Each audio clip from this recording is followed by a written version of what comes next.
Hello everyone, welcome to the second video of this Premiere Pro tutorial.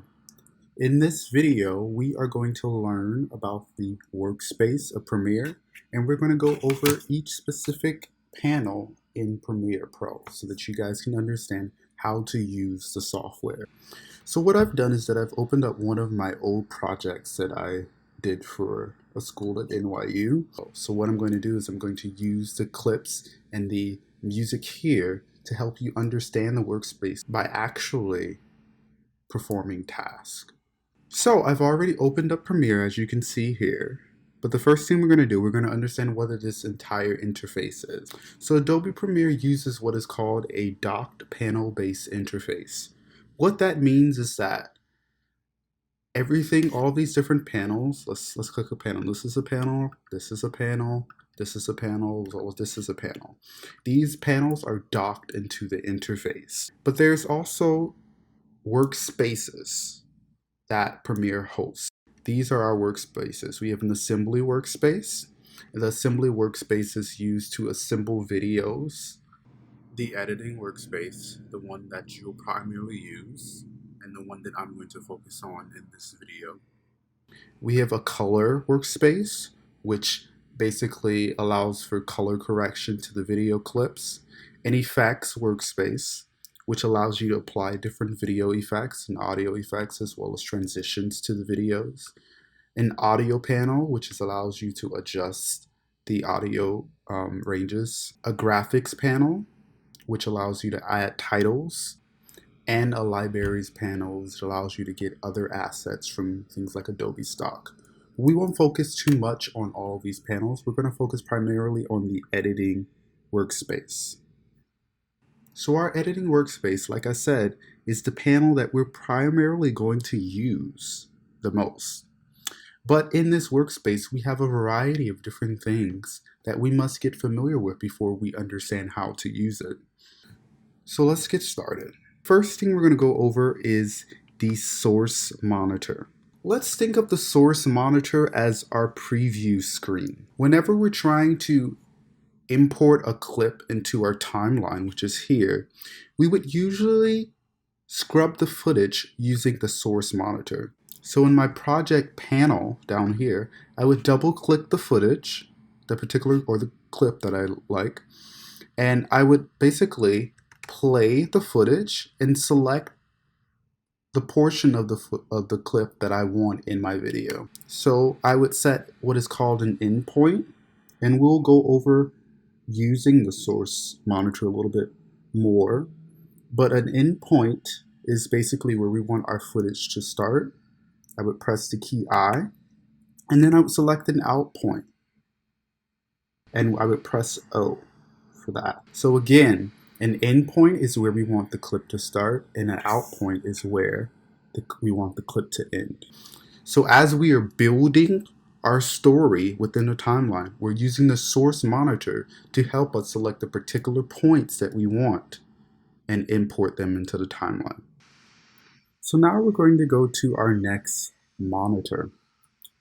So our program monitor is our live monitor. It's used to play back and preview the clips only in the timeline. Okay? The difference between the program monitor and the source monitor is that the source monitor allows you to preview the clips from the project panel. The good thing about Premiere is that Premiere corresponds to the natural controls on a computer. So if I wanted to play a clip, I could either click the play button here, click the space bar.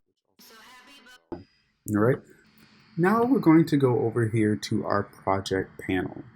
Now we briefly touched in this on the last video, but our project panel hosts all of our footage files, video, audios, or images that you've imported into Premiere Pro.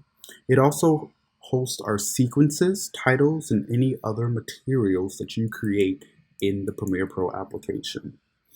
The next panel that we're going to go over is the actual timeline panel. So you're going to perform the majority of your editing work on the timeline panel, including adding clips, positioning them, and changing their properties.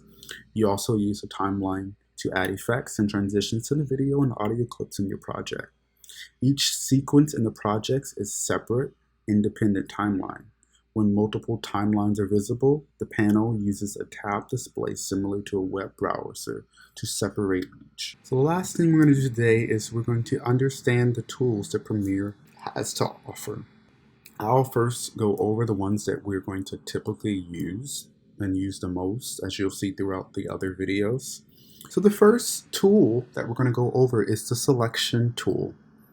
The selection tool allows you to select clips, menu items, buttons, and other objects found in the interface.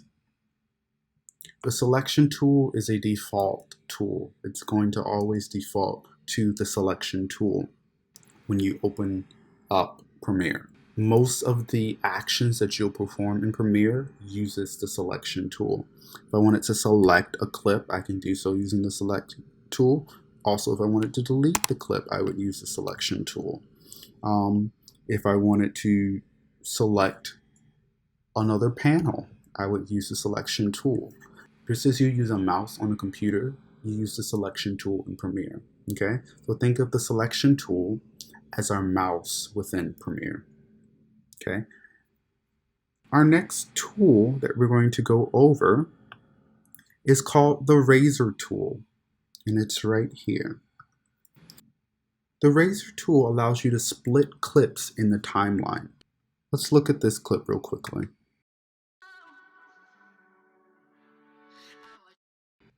I would use my razor tool to select that portion of the clip, cut it, and then I would delete the tool using my selection tool. So let's go ahead and delete that. So I would click the razor tool, click that portion, click the selection tool, and delete. And now he won't be looking at the camera, and I'll just have him interacting with his friends.